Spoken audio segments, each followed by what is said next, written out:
Hello guys, welcome to cricket தகவல்கள். இந்திய versus வங்கதேசம் சாம்பியன்ஸ் ட்ரோபி முதல் போட்டியில் இந்திய அணி 6 விக்கெட் வித்தியாசத்தில் அபாரமாக வங்கதேசத்து அணியை வீழ்த்தியிருக்காங்க. ஸோ போட்டி கொஞ்சம் ரொம்பவே இன்ட்ரெஸ்டாக போயிட்டு இருந்துச்சுங்க. ரொம்ப சூப்பராக போயிட்டு இருந்துச்சு. அவ்வளோ ஒரு அருமையான போட்டி. முதலில் டாஸ் வின் பண்ண வங்கதேச அணி கேப்டன் சாண்டோ அவர்கள் என்ன பண்ணிட்டாருன்னா, நாங்கள் பேட் பண்ணுறோம் அப்படின்னு சொல்லிட்டாரு. ஏன்னா பிச்சுடைய கண்டிஷன் அவ்வளோ ஒரு சூப்பராக இருந்துச்சு. பேட்டிங் பண்ணால் கண்டிப்பாக சேஸ் பண்ணுறது அவ்வளோ ஒரு ஈஸியான விஷயம் இல்லை அப்படின்னு சொல்லிட்டு ரிப்போர்ட்லேயே கொடுத்துருந்தாங்க. ஸோ அதனால் அவர் டாஸ் வின் பண்ணி பேட்டிங் எடுத்தார். ஸ்டார்டிங்கே இந்தியா அருமையான பவுலிங் கொடுத்தாங்க.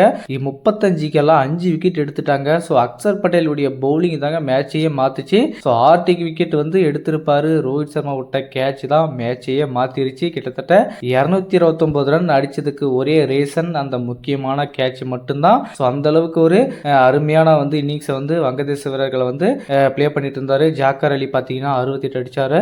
ஸ்ரெஸ்ஸாய் பார்த்தீங்கன்னா 100 ரன் அடிச்சு வங்கதேச இந்த ரன்னை உயர்த்ததுக்கு இந்த 2 பேருடைய முக்கியமான பார்ட்னர் இருந்துச்சு.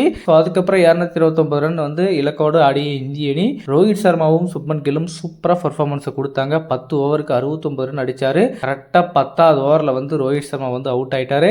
என்னடா இது, அவருடைய வழக்கம் போல இன்னிங்ஸை மீண்டும் அவர் கண்டினியூ பண்றாரு அப்படின்னு சொல்லிட்டு எல்லாருடைய எதிர்பார்ப்பு ஆச்சரியமாகவும் இருக்கு. ஏன்னா வேர்ல்டு கப்லயும் இதே மாதிரி தான் 40 40 40 40 சொல்லிட்டு கடைசி வரைக்கும் அவருடைய ஸ்கோர் காடாம இந்தியன் ஸ்கோருக்கு ஆடி கடைசியில் விக்கெட்டை பறி கொடுத்தாரு. இப்பயும் அதே மாதிரி ஒரு ரோலை தான் பிளே பண்ணிட்டு இருக்காரு. அப்படி இருந்துமே கடைசியில் பார்த்தீங்கன்னா இந்திய அணி ஒரு தடுமாற்றத்துக்கு வந்துட்டாங்க. 135 பார்த்தீங்கன்னா 4 விக்கெட் பக்கம் விழுந்துருச்சு. ஸோ அங்கிருந்து பார்த்தீங்கன்னா கை கொடுத்தாரு நம்ம KL ராகுல் அவர்கள்.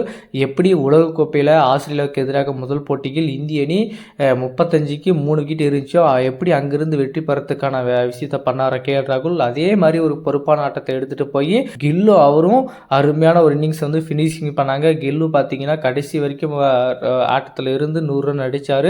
KL ராகுலும் 40 ரனுக்கு பக்கம் அடித்தார்.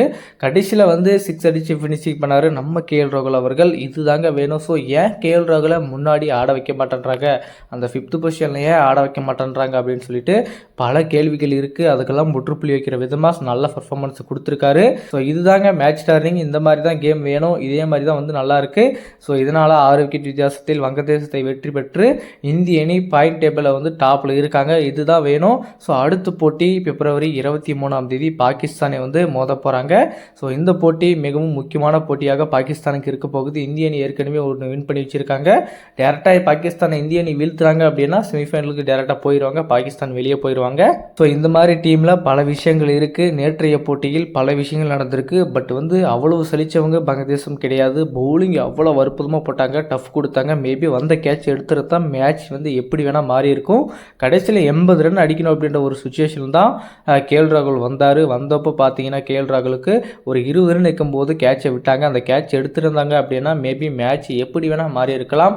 நேற்றைய போட்டியில் இந்திய அணி 6 விக்கெட் வித்தியாசத்தில் வங்கதேசத்தை வீழ்த்தி இருக்கும் நிலையில் நேற்றைய போட்டியில் வங்கதேசம் என்ன தவறு செய்தது, போட்டியை தோல்வி சந்தித்ததற்கு காரணம் என்ன, இந்திய அணியின் வெற்றிக்கு காரணம் என்ன என்பதை பற்றி உங்களுக்கு